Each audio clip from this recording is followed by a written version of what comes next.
This is Blue Dish Network, a Not Alone Origins story, written by Craig A. Falconer, narrated by James Patrick Cronin. Birchwood. Since setting up the Blue Dish Network business with his wife, Louise, Trey Myers had attended more potentially explosive media incidents than he could count. Very few of them ever fulfilled that potential, and most turned out to be false alarms altogether. But something about the IDA leak seemed different to Trey from the very first moment the story broke. As soon as an anonymous individual leaked supposed evidence of a government cover-up regarding intelligent extraterrestrial life, Trey made the short drive to Colorado Springs in anticipation of an all-out frenzy at the Interspace Defense Agency building where the documents had allegedly originated. Usually, Trey's business model involved scanning social media for developing news stories and being the first reporter on hand to document the happenings with anything better than a smartphone camera. He then typically sold his footage to larger networks around the country, and sometimes the world as a whole, with his highest earning piece so far being a crystal clear recording of 3 escaped kangaroos bouncing their way down a busy street in the Denver suburbs. At times, it felt like Trey and Louise were scraping a living rather than making one. The imminent arrival of their first child brought this into greater focus than ever, and had recently been the topic of some tense conversations. With all the new expenses coming their way, and with Louise set to be out of commission on the lead hunting front for a little while at least, the idea of skirting some lines had increasingly been working its way into Trey's thoughts. He knew of others in various parts of the country who eavesdropped on police communications for illicit tip-offs of developing incidents, with exclusive footage of things like bank robberies and even car chases commanding far greater prices from drama-hungry networks than any of the relatively tame stories he typically found himself chasing. The draw of this kind of thing was tempting, but Trey's impending fatherhood brought responsibilities beyond the merely financial. Anything that could get him in legal trouble was going to be a big no-no, even more so than it already was for the law-abiding man, and this meant that other avenues had to be explored. One avenue, some of his old contacts were already having success with, related to internet-based roundup shows of uniquely interesting news. That appealed to Trey at least as much as his current work, but the experience of the others he knew who had tried this didn't bring much cause for hope that it would be lucrative. On the afternoon when the IDA leak started making waves, Trey Myers was a desperate man. Trey and Louise weren't the first news crew to arrive at the IDA building, but they were early enough to ensure that the footage they captured of anything interesting would be valuable. If Richard Walker stepped outside or police officers emerged to provide an update shortly after Trey arrived, only a few cameras would capture it, and every other network who didn't have a team there yet would be looking for something to run. If 10 networks or news outlets had camera crews at a site, any footage Trey captured there would be far less valuable than if there had only been 2. Exclusivity was the dream, but the nature of the business meant that it wasn't always necessary. If a Blitz news crew was alongside him at a developing incident, they would always keep their footage to themselves, which meant that Trey could usually do very well handing his over to the likes of ACN or whatever smaller or local outlets might be interested. The same was true in reverse, with Trey being one of very few content providers who had a non-exclusive working relationship with Blitz News or any of its affiliates. Sometimes taking money from anyone associated with Blitz made Trey feel like holding his nose and hosing himself down, especially when he saw how their crews often behaved, but cutting out the country's biggest news station for moral reasons simply wasn't something anyone in his business could afford to do. Unsurprisingly, the IDA building was quickly flooded with dozens of news crews. Trey knew that anything that happened now would be worth far less than if it had happened when he first arrived, since all the networks now had their own cameras on the scene, but he stuck around nonetheless. Having a front row spot at a massively high-profile and well-attended incident like this was still a good result for Trey, with the number of news crews reflecting the breadth of interest in the situation. Even with every major network and outlet represented, there were enough minor players who would pay something for Trey's footage to bring the total up to a reasonable level. He wouldn't make nearly as much as he could have by selling it to ACN or Blitz, but something was better than nothing. When most of the big players moved inside for Richard Walker's media briefing, Trey was left standing on the street due to his lack of official accreditation. This didn't frustrate Trey half as much as it did most of the others around him, though, because with dozens of cameras in the IDA's media room, his own footage would have been of very limited value. He hoped instead that something might happen outside the building while all the big network's representatives were inside, since that would have given him an opportunity to record something he could sell back to them. Trey kept an eye out for any notable comings and goings, all while listening along to a feed on his phone as Richard Walker not only denied but ridiculed the notion that the recently leaked alien-related documents had ever been in his possession. The imposing IDA Supremo then took everyone by surprise in naming the individual responsible for the leak as a Colorado native by the name of Dan McCarthy.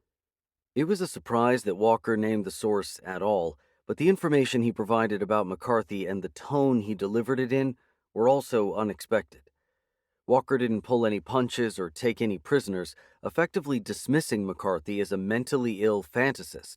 The political titan was clearly keen to nip the issue in the bud. Some early analysis of the leaked files by subject matter experts in various fields left Trey thinking there was more to this than met the eye, however. When Walker started framing the leak as a Chinese ploy to distract the United States from more important issues, Trey found himself zoning out and searching for information about the new man of the moment. A few minutes before any other news networks confirmed which Dan McCarthy matched Walker's description, Trey put the rare combination of characteristics together to confidently identify him.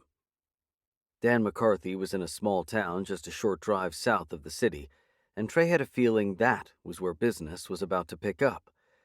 Without knowing what to expect, Trey made a spur-of-the-moment decision to leave the hubbub of the IDA building and head for a sleepy little town where nothing ever happened. But as he drove past the "Welcome to Birchwood" sign, listening intently to the radio news reaction to Walker's speech as he went, Trey Myers had no idea what he was letting himself in for. Flying with the Crows. Evening turned to night without any major developments in Birchwood, and without even a further comment from Richard Walker. No other government's officials had passed comment yet, with President Slater busy in Paris and clearly thinking better of stepping into a mess like this. As far as Trey could tell from his time spent perusing social media in a derelict lot at the edge of Birchwood, all the while waiting for something to happen, public opinion was fairly split on whether Dan McCarthy was a charlatan or whether he might really have stumbled upon something. For his part, Trey couldn't square the notion that an attention-seeking loner fitting the picture Walker painted of Dan would leak explosive files anonymously and then continue dodging the media spotlight even after he was named. It didn't make sense, and if the subject matter hadn't been quite so incredible, that lack of internal logic would have been enough to make Trey think the folder and its remarkable files were real. A government conspiracy about aliens was hard to swallow, for sure, but every passing minute spent reading one detail or another about the files made Trey second-guess his initial dismissal.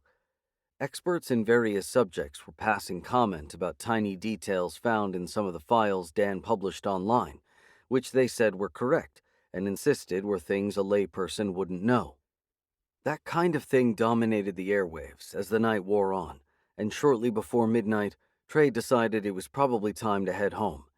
Luis had told him to stay out for as long as he thought might be necessary, but there had been no indication that Dan McCarthy was going to step out of the shadows, and the lateness of the hour all but assured Trey that wasn't going to change until at least the next morning.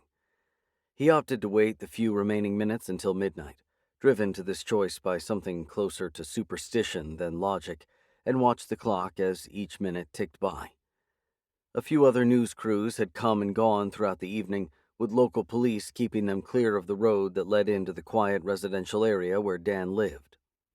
An ACN news van had been with Trey in the derelict lot for several hours, seemingly sharing his idea that it was a good idea to be close to Dan's home in case he did want to issue any statement.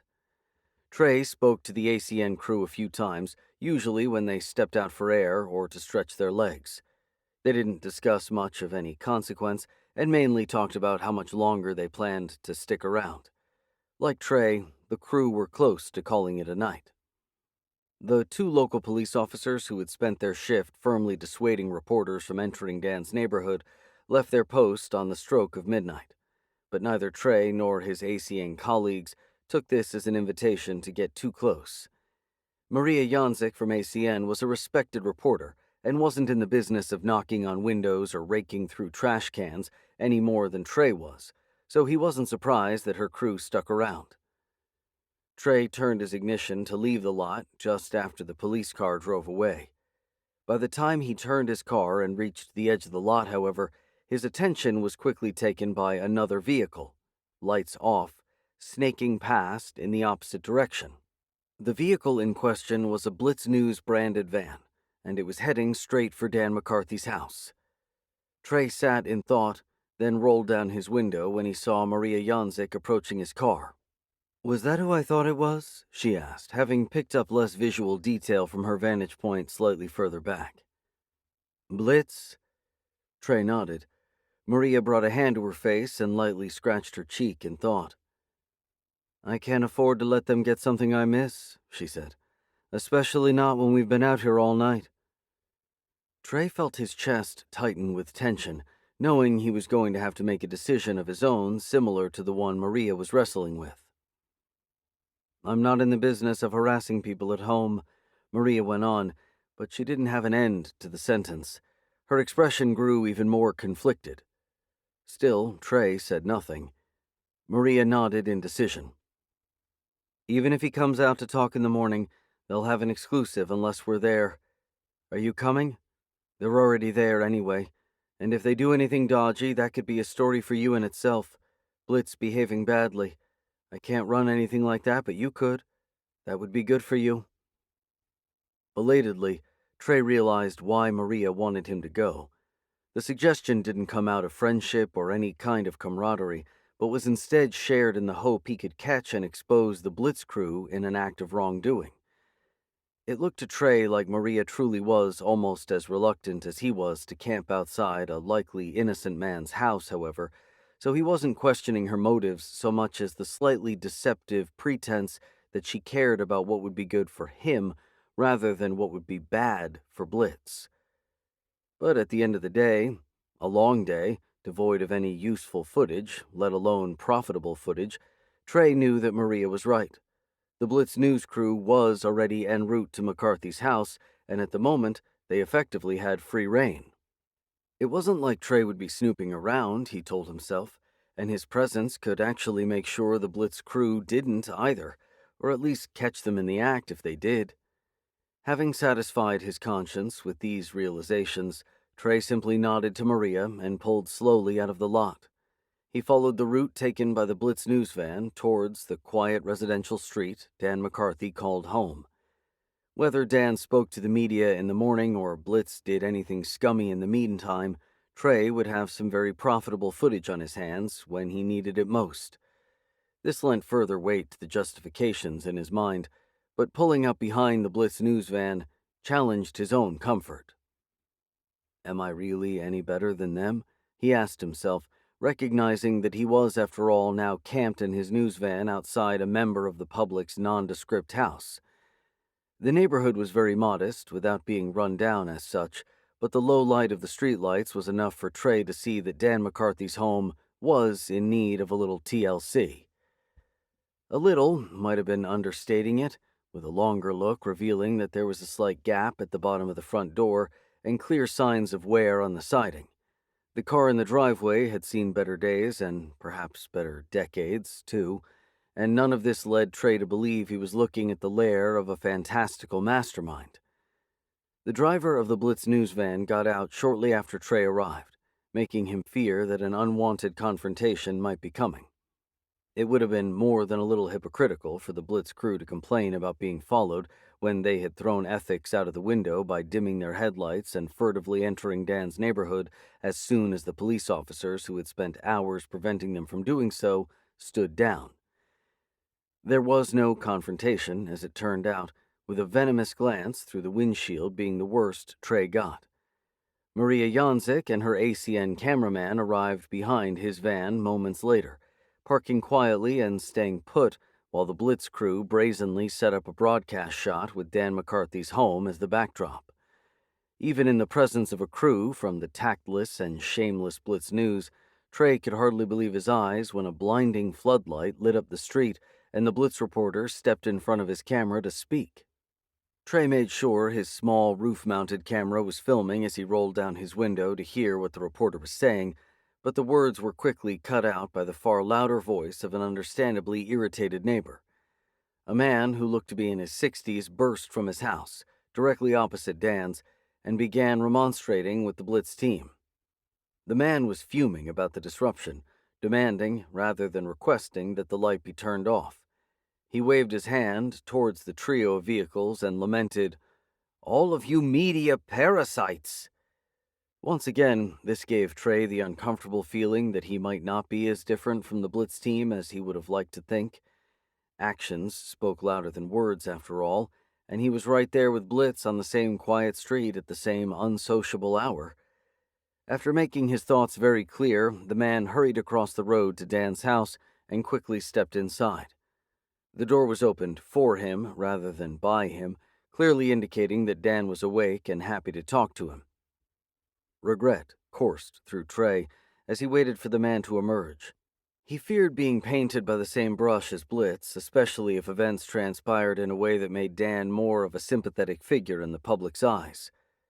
Being named as one of 3 media outlets who invaded the young man's privacy wouldn't do Trey any good at all, and he would have gotten out of Birchwood in a heartbeat if he wasn't so sure that Dan's neighbor hadn't already clearly seen the Blue Dish Network logo painted on his van.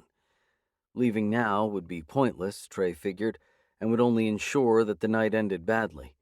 There was still a hope within him, however faint, that Dan might come out and say something. Even if that something was a justifiably angry reaction which could critically damage BDN's reputation, Trey knew that he would at least be able to sell the footage of it for a pretty penny that would likely exceed what he could have expected to make in the next few weeks or months of normal news stories. Neither Blitz nor ACN ever shared their own footage with anyone else, which effectively left Trey with the rest of the market. He wouldn't have been making these financial considerations amid his ethical discomfort if his family situation didn't make money so important, and as was becoming something of a theme, Trey found his feelings on whether he was doing the right or wrong thing fluctuating more often than he could count. An elderly woman emerged from the house next to Dan's to complain about the light, but the Blitz crew didn't budge and only laughed as the woman trudged off home. This moment, more than any other, made Trey feel dirty for sharing an industry with them. A few minutes later, Dan McCarthy's front door reopened. Every camera was now trained on it, but the man of the moment didn't emerge. Instead, he sent his neighbor to deliver a message. "Dan is willing to break his silence and talk to you at the drive-in lot on the edge of town," the old man said. Even though he was speaking in a firm tone, something about his voice suggested to Trey that it was usually soft. His mailbox named him a W. Bird, but Trey understandably hadn't gotten around to looking up any information about him. "That's if you leave now and if you don't come back," Mr. Bird continued. "If you turn off that light, if you keep the noise down, if you get the hell out of here, then he'll talk to you. 5:40 a.m. And Dan doesn't want a circus, so keep it to yourselves, will you? I suppose that's good for you, too. A world exclusive for the 3 networks who least deserve it. You ought to be ashamed of yourselves." As the man headed back to Dan's house once more, Trey could hardly believe what he'd just heard.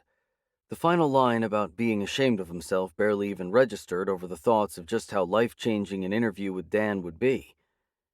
Trey would explain himself if he got a chance, explain that he only drove into Dan's street after Blitz, and mainly to document any shenanigans they might pull, but primarily he felt like pinching himself to make sure this wasn't a dream. With several hours remaining until the very early morning interview, Trey set off for home to refuel his depleted energy reserves. He would wake Louise in good time so that she could go with him to manage the technical aspects of the highest profile broadcast they had ever conducted. The radio was still abuzz with discussion about Dan's leak, and the gist of what Trey heard in the first few moments after turning it back on was that not a single detail on any page of the files had yet been proven inaccurate. Even in the absence of any explosive proof to back up the files so far, each minute that passed without a hole emerging in the story they weaved made the whole thing feel less impossible. Few were yet putting their heads above the parapet to say they outright believed it all, with the notable exception of a certain Billy Kendrick, but the general tone of discussion had certainly opened up to the possibility that, at the very least, the truth might lie somewhere in the middle of the picture painted by the files and the denial issued by Richard Walker. As Trey drove back past the derelict lot at the edge of town, which old Mr. Bird had referred to as the drive-in, and where he had spent most of the evening, Trey could only imagine what Dan McCarthy might say to the world. Deep in his bones, Trey didn't feel like he had done anything wrong in following the Blitz van towards Dan's house, and an action he had been regretting just a few moments earlier was now one he was very glad to have taken. But try as he might to imagine what Dan might say during his first media address, never in a million years could Trey have guessed what the young man would say directly to him as soon as it was over. The drive-in. Trey and Louise Meyer made sure they were at the Birchwood drive-in in good time, getting ready as though their lives depended on it. That would have been a stretch, of course, but it was no stretch to say that their future quality of life might very well depend on being there to capture the exclusive footage of Dan McCarthy's first public comments. Dan had been the name on everyone's lips since Richard Walker first named him as the source of the supposedly leaked documents relating to an apparent alien cover-up, and the first words to leave his lips were exactly what the world was waiting for.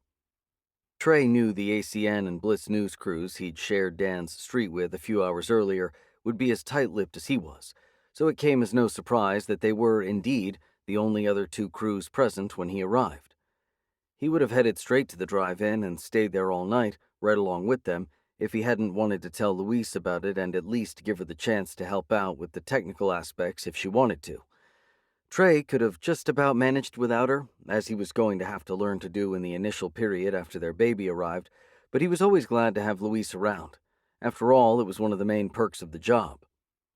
The excitement she exhibited when Trey told her of the imminent meeting with Dan McCarthy made Trey even more glad he'd opted to wake her with the news, because it was on a level that made him think she would have been not just disappointed, but angry if he hadn't given her the chance. A hush fell over the lot when Dan McCarthy's car pulled in. There was a woman in the passenger seat who Trey didn't recognize. He stayed beside his vehicle, as did the other crews, and a full minute passed before anyone emerged from Dan's. Dan himself didn't get out at first, and when the mystery woman did, she walked straight for the Blitz crew. To Trey's amazement and hard-to-hide delight, she announced very plainly that Dan would not be talking to anyone from Blitz News, and that she would happily pass that along to the crew's boss in New York if they wanted to explain why they weren't doing as she asked. On all of the occasions Trey had seen a Blitz News reporter or crew come into conflict with anyone, he had never once seen them back down. Today, however, they meekly left without so much as a bitter word. Trey was stunned. It was as though this woman had a superpower. He would later learn that Dan's anger related to a muckraking Blitz Online article that he hadn't yet seen in his rush to get ready for Dan's public debut, but the remarkable effectiveness of the powerful ally at Dan's side was what really intrigued him. The woman quickly introduced herself as Emma, just Emma, and told the two remaining crews that she was working under a strict no personal association clause that meant no one could know Dan was her client. That was when it clicked in Trey's mind that she was a PR agent, and his partial knowledge of certain Blitz-related scandals gave him a good idea as to which New York agency she was from. Emma herself wasn't from New York, as the southern accent made clear, but the way she commanded the Blitz news crew to scatter had XPR written all over it. Emma also took it upon herself to introduce Dan to the crews. The young man had a warm face but looked miles out of his depth, as Trey could well understand. "This is some secret you've dug up," Trey said, smiling as he firmly shook Dan's hand.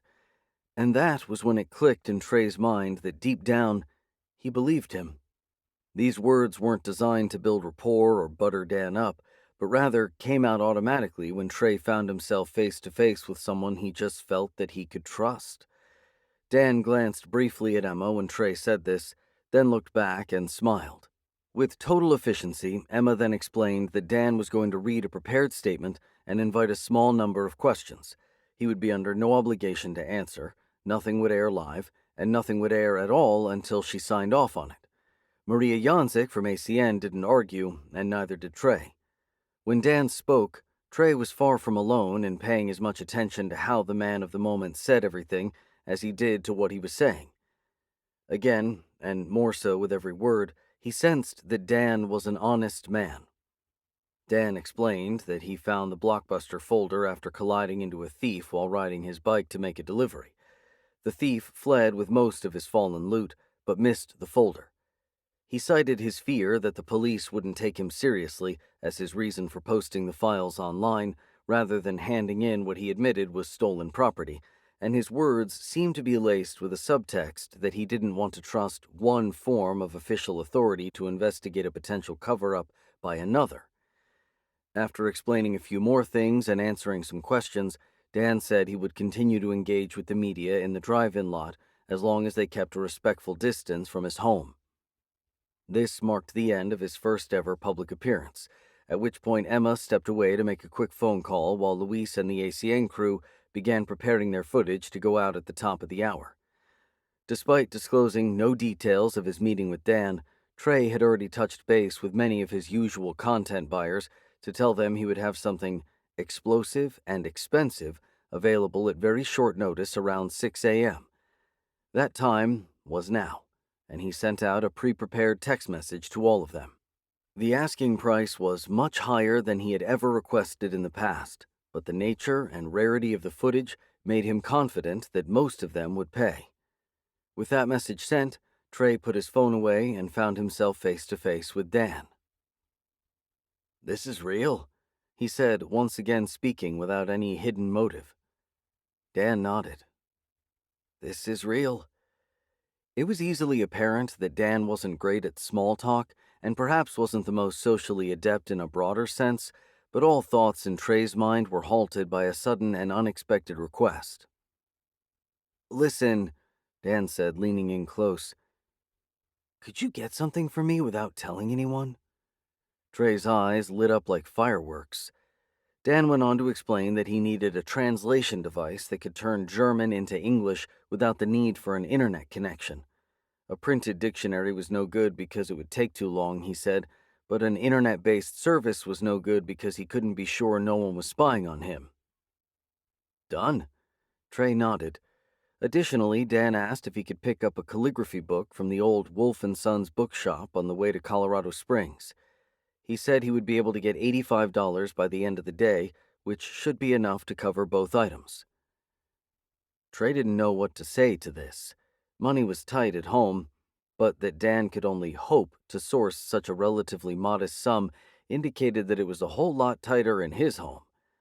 Quite how this vibed with the presence of a top-level PR agent was beyond Trey's understanding at this point, but the humble sincerity in Dan's voice made him trust the young man even more.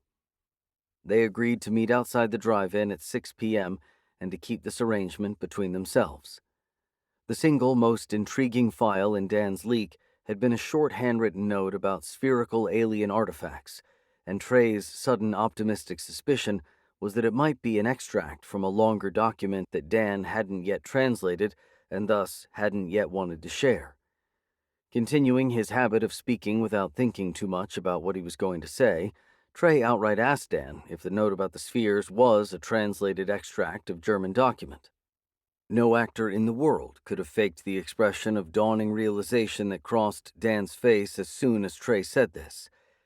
If any further proof had been needed that he was telling the truth, it came in that very moment. The two men shared a few seconds of wide-eyed contact, both excited about what their secret collaboration might unearth. Previously unimaginable sums of money would be coming Blue Dish Network's way within minutes as networks around the world took up the invitation to buy Trey's footage. But money was suddenly the furthest thing from Trey's mind. Dan McCarthy was telling the truth, and that truth was one Trey had never imagined. The trust Dan had just placed in him was something Trey didn't take lightly either, and he walked back to his van with the sole intention of getting the items Dan needed to connect the final dots of what might just have been the biggest story in human history. "How's it looking?" Louise asked as Trey reached the van. She didn't look up from the laptop. Trey glanced at his phone and saw dozens of messages, each confirming receipt of his asking price from one news network or another. "Dan McCarthy just made us very comfortable," Trey smiled. "But I think he's about to make a lot of powerful people very uncomfortable, even more so than they are now." Partly out of respect for the deal he'd made with Dan about keeping quiet, and partly to save Louise from any unnecessary stress, Trey neglected to mention that he would be personally sourcing 2 items for Dan later in the day. What even Trey didn't know, however, was that the strength of his loyalty might just be tested along the way. Searching Far and Wide. Income on a level Blue Dish Network had never before seen made its way into the company accounts on Saturday morning, with every news network seeking rights to air the footage Trey and Louise filmed in the Birchwood drive-in. Hordes of media crews descended on the town like locusts as soon as Dan's words aired. All of the reporters were attracted by the promise of future media engagements in that very lot. Trey gathered from many of his contacts that a large police presence had gathered not only at the drive-in, but also along the route towards Dan's residence, making sure the influx wouldn't cause any further disruption to the locals. More than a little ironically, Trey himself was no longer in the drive-in with Maria Janzik's ACN crew as the number of attendees swelled. Maria could only guess he was tired after their late night and early morning drama, perhaps less accustomed to such long shifts than she was, but the reality was that Trey had never felt more awake in his life. Hunting for the 2 items Dan quietly requested, Trey first made his way to a quaint little bookshop, where he hoped to find a calligraphy book in the spot where Dan suggested it would be. He hadn't asked any questions, as per Dan's other request, so didn't know that this store was, in fact, the workplace from which Dan had been attempting to deliver an unrelated book when he crashed into the fleeing thief whose fallen folder had since kicked off a remarkable chain of events. Trey was no longer on the periphery of those events, for better or worse, and the faith Dan had placed in him focused his mind when it came to finding a book whose title he didn't know in a store he had never previously visited. The clear need for discretion and avoiding any unnecessary attention meant that Trey didn't want to ask a staff member for assistance, just in case he accidentally let something slip if they asked in a friendly way about his interest in a calligraphy book. All Trey knew was that Dan had stacked the book recently, and that it cost what he saw as a surprisingly high price of $40. The store, fortunately, turned out to be even smaller than the one he had pictured in his mind, and it took no more than 5 or 6 minutes of intense searching for the right spine to catch his eye. Traditional and antiquarian calligraphy. Trey turned the book over to look at the back cover as soon as he lifted it down from the shelf, keen to check if there was a price sticker. When he saw a $sign followed those magical 2 digits, the 4 and the 0, he knew he had what he was looking for. The young cashier was as disinterested as he could have hoped, too, looking more surprised that someone was buying a book at all than she was that it was one as esoteric as this. Finding the book Dan asked for proved to be far easier than finding the other item, due in no small part to the fact that neither he nor Trey had a clear idea of exactly what kind of device he should be looking for. The brief was fairly simple: a digital translation device that could work with short passages of text as well as individual words, and one that didn't connect to the internet, or at the very least, didn't need an active internet connection to operate. Trey started out by trying a huge supermarket with an electronics section larger than most self-contained stores. His inquiries to the staff were met with blank stares and empty shrugs, and he fared little better in his next search at a dedicated home electronics store. The strip mall, where the electronics store was located, also housed a small travel agent, and with nothing to lose, Trey decided to try his luck in there. The only staff member on site was the proprietor, whose name tag identified him as such and also revealed that the company name, Far and Wyde, was a painful pun based on his surname. Trey didn't know if business was only slow because it was Saturday morning, or if it was always like this for Frank Wyde and his small store.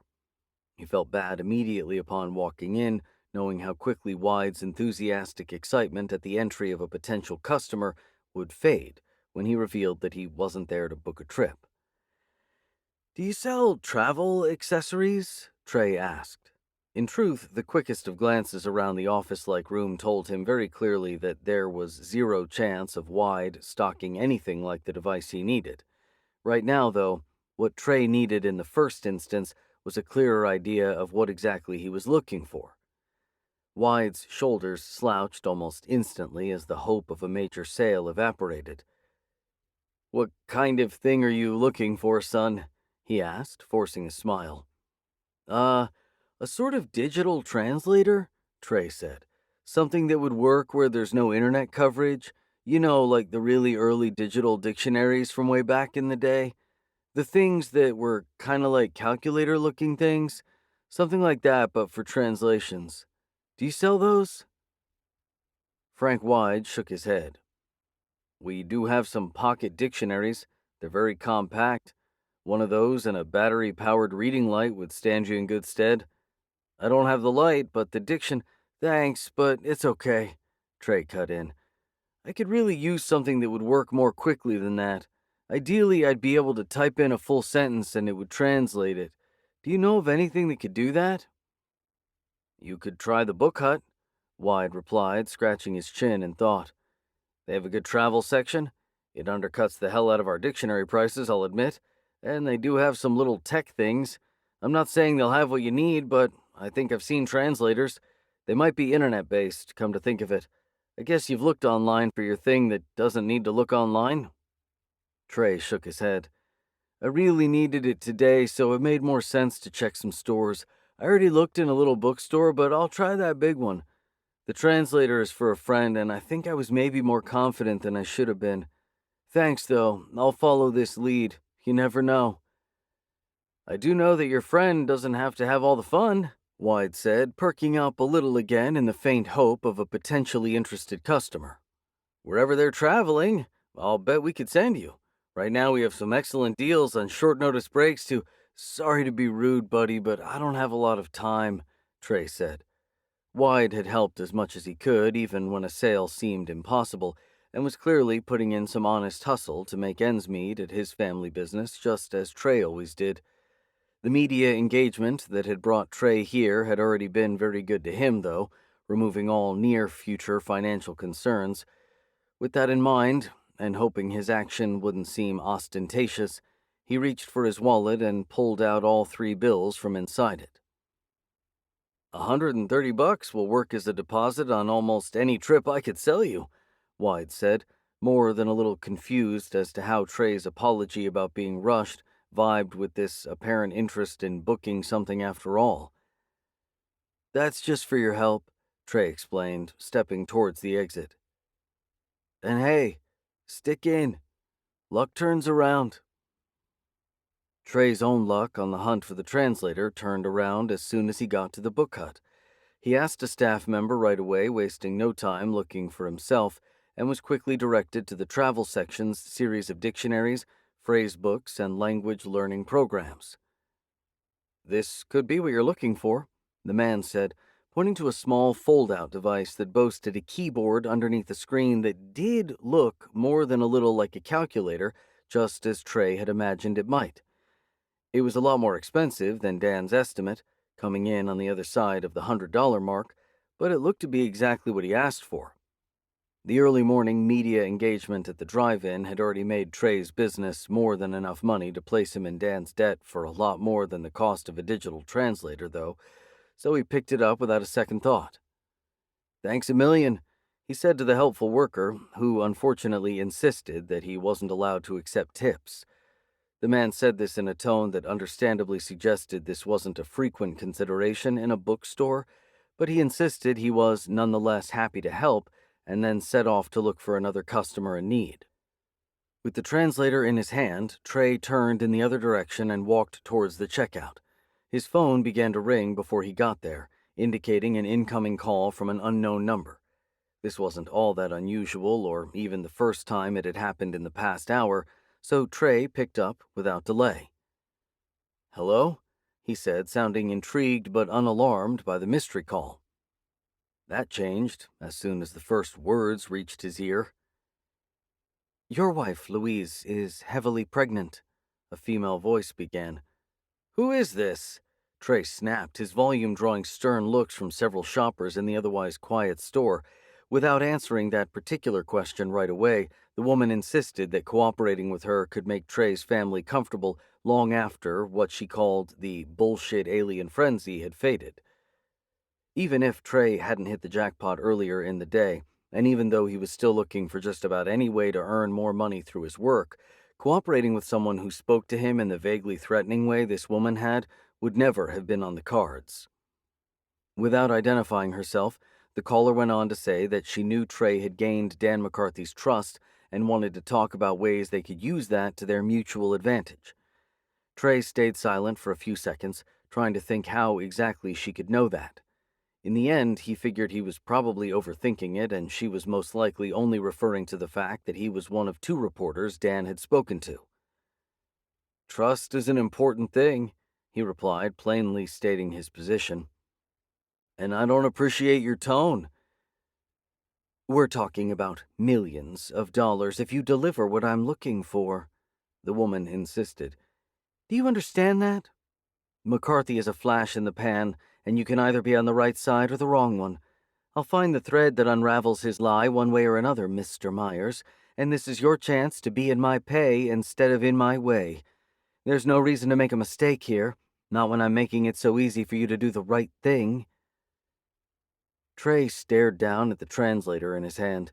His intention was to understate the price to Dan, who seemed like he was going to have some trouble getting together even the $85 he estimated both items would cost, and the furthest thing from his mind was selling Dan out. The scheming individual on the other end of the line seemed as diametrically opposite to Dan as any person could be, speaking only the language of money and being willing to abuse trust in the name of accumulating it. The idea that her side of the line was somehow the right one would have made Trey laugh if it didn't make him so angry. "Shove it," he replied. "You're tying your mast to a sinking ship," the woman said, her tone now one of defiance rather than attempted persuasion. "And Trey?" "What?" he asked with a tired eye roll. "I'm the fucking iceberg." Trust. Trey's wife, Louise, spent much of the day at the Birchwood drive-in, gladly holding down the fort while he carried out his secretive search for the two items Dan requested. She sat inside Maria Janzik's ACN van for most of the time, having bonded with the up-and-coming reporter by virtue of their unique experience much earlier in the day. Trey drove her home in their own Blue Dish Network-branded news van in time for dinner, safe in the knowledge that Dan wouldn't be making any public appearances while they were gone, and equally aware that Dan would be stopping by nearby for a private meeting at 6 p.m. Louise spent most of the drive filling Trey in on the developments she'd been following, including President Slater's first and failed attempt to downplay the situation. Rumblings from London made it clear that British Prime Minister William Godfrey was going to be no personal ally of Slater's in the wake of the cover-up allegations, meanwhile, and all of this led the couple to feel a strengthening of their existing confidence that there really was something to the files Dan had leaked the previous day. The financial boost that leak had already brought their way was yet to fully sink in for the couple, which was quite understandable given how quickly and how decisively their fortunes had been turned around by being in the right place at the right time. Trey didn't tell Louise any more than she had to know, purely in a bid to keep her stress levels as low as possible in this advanced stage of her pregnancy, and there was certainly no urge in his mind to mention the menacing call from an unknown number. He had also decided to keep this from Dan. In that case, purely because there was nothing the young man could have done about it. There was no doubt that any energy Dan put into thinking about something like that would have been better spent translating the document that both he and Trey hoped would be the smoking gun needed to turn circumstantial evidence of a cover-up into undeniable proof. Trey arrived back in Birchwood later than planned due to a combination of terrible traffic and his desire to keep Luis insulated from the potentially consequential meeting he had scheduled with Dan. Each minute that ticked by made Trey more nervous that Dan would lose patience and move on to another potential helper, but his eventual arrival brought a great sense of relief as he spotted Dan's car parked in plain sight on the street near the drive-in. No one else was looking for it, clearly, and even Trey missed the car until Dan honked the horn when he saw the Blue Dish Network van passing his spot. Trey parked quickly and approached Dan's car, trying so hard to look casual that his walk would have looked suspicious to anyone who was paying attention. No one was paying attention, fortunately enough, with the crowd already having dwindled after a full day with no public word from Dan, and with those who remained all staying inside the lot as the police requested, rather than out here where an important handover was about to take place. Trey apologized profusely when he reached Dan's car, but the young man shrugged it off and said he had arrived later than they'd planned, too. Dan McCarthy somehow struck Trey as both the kind of person who would say something like this to make someone else feel better, and the kind of person who wouldn't be able to convincingly tell even that whitest of lies. Trey handed Dan the items. Since buying the translator, he had stuck a $25 sticker on its packaging, taken from a coffee table book he'd had lying around at home, so Dan wouldn't feel bad about the cost overrunning the figure he expected to be able to rustle up. As tight as money clearly was for Dan right now, he insisted on giving Trey $5 above and beyond what he believed to be the true total cost. Trey accepted it with thanks. There was absolutely no doubt in his mind that Dan's growing fame would soon translate itself into financial comfort even greater than the kind his morning statement had already brought to Trey and Luis, and as the kind of person who clearly didn't see money as an end in itself, Dan struck Trey as someone who would use it responsibly and kindly when it came. That probably wouldn't be too much longer with an agent from XPR kicking around, Trey figured, but money was very evidently the furthest thing from Dan's mind. When Trey said he would be spending a lot of time at the drive-in in case something major happened and his various buyers wanted a report with the backdrop of an old lot millions of viewers were already associating with Birchwood, Dan insisted that Emma speak to whoever she had to make sure Trey always had a good spot whenever he showed up. Dan also said he definitely wouldn't be coming back out to talk later in the evening, which gave Trey the opportunity to head home for an overdue night of sleep. Trey wasn't sure how much sleep would come, given how full his mind was of endless possibilities regarding the document Dan would soon be translating and publishing, but a quiet night with Luis was infinitely preferable to a cold one at the drive-in. One day, after Dan McCarthy discovered evidence of an apparent government cover-up relating to intelligent alien beings, everyone from national leaders to athletes and movie stars had already chimed in with their views. The significant crowd of media personnel in an otherwise empty drive-in lot was testament to the level of interest in Dan's story, while social media meta-analysis technology indicated that he was currently the most talked-about person in the world and enjoyed an overall approval rating higher than either President Slater or Richard Walker. Most tellingly, however, Dan's OAR score was steadily rising, while theirs were both falling. Trey both hoped and firmly believed that this was a sign of things to come, and that before long, Dan McCarthy would be viewed as a hero, the hero who brought to light a remarkable truth that had been concealed by shady politicians of Slater and Walker's ilk for far too long. Neither Dan nor Trey knew exactly where the days and weeks ahead would lead, let alone what kinds of awe-inspiring incidents would occur at the Birchwood Drive-In for years to come. As Trey said goodbye and left Dan's car to head home for the night, he knew for sure that a cause had been set in motion. All Trey Myers hoped was that the truth would win out, and usher in a brighter day for humanity. All he hoped was that the individuals who had clearly worked for so long to suppress all knowledge of extraterrestrial life would now fall by the wayside, swept away by a tsunami of truth. Combating such forces was a tough ask for anyone, but the positive ongoing shift in public opinion regarding Dan gave Trey cause for hope. Because with Emma, Billy Kendrick, and even his humble self all offering help in their own way, Trey knew one thing for sure. In his selfless push to bring the truth to light, Dan McCarthy was not alone. Thank you for listening to Blue Dish Network, a Not Alone Origins story, written by Craig A. Falconer, narrated by James Patrick Cronin, a member of SAG-AFTRA. Produced by Blue Nose Audio. Production coordination by Candace Lawrence. Post-production by Michael Straza. Copyright 2021 by Craig A. Falconer. All rights reserved.